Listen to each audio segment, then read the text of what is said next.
Capital budgeting. Net present value will be part 3 that we'll be discussing in the video. It's discounting back the inflows over the life of the investment to determine whether they equal or exceed the required investment. Basic discount rate is usually the cost of the capital to the firm. Inflows must provide a return that at least equals the cost of financing those returns. Net present value you can see for investment A broken down and investment B at a discount rate of 10%. Present value of inflows of $10,177. Present value of outflows, and then the net present value of $14.14. Comparison of capital budgeting results. A summary of the various conclusions reached under the 3 methods is presented in the following table. See the price of a new computer minus the cash flow from sale of old computer. The net cost of a new computer is $135.4. For a project to be potentially accepted, profitability must equal or exceed cost of capital. Projects that are mutually exclusive, selection of one alternative will prelude selection of any other alternative. Projects that are not mutually exclusive, alternatives that provide a return in excess of cost of capital will be selected. More on the selection strategy. In the case of prior investment A and B, assuming a capital of 10%, investment B would be accepted if the alternatives were mutually exclusive, while both would clearly qualify if they were not so, as depicted below. The internal rate of return and net present value methods will call for the same decision with some exceptions. 2 rules. If an investment has a positive net present value, its internal rate of return will be in excess of the cost of capital.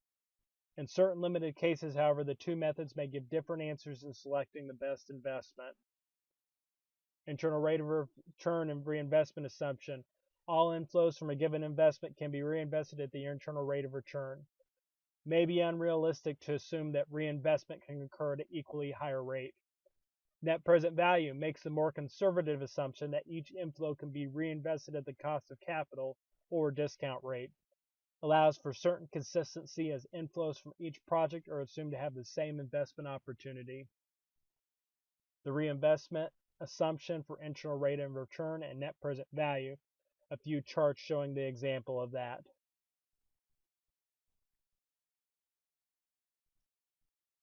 Capital rationing.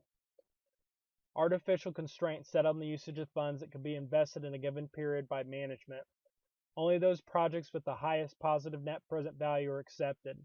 Reasons for capital rationing: fear of too much growth, hesitation to use external sources of financing. Capital rationing can hinder a firm from achieving maximum profitability.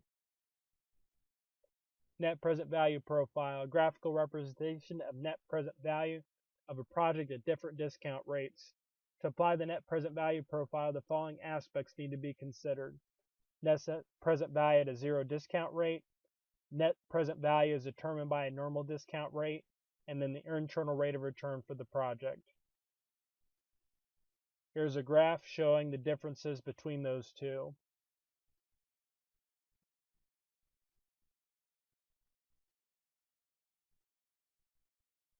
Investment B is preferred as both net present value and internal rate of return are higher in case of investment B as compared to investment A.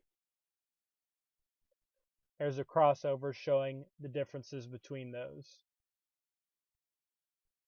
Below the crossover point of 8.7%, investment B is preferred. Above the crossover point of 8.7, investment C is preferred. Again, those are valuable tools to know that. That is end of part 3. Please see additional videos to complete the case study.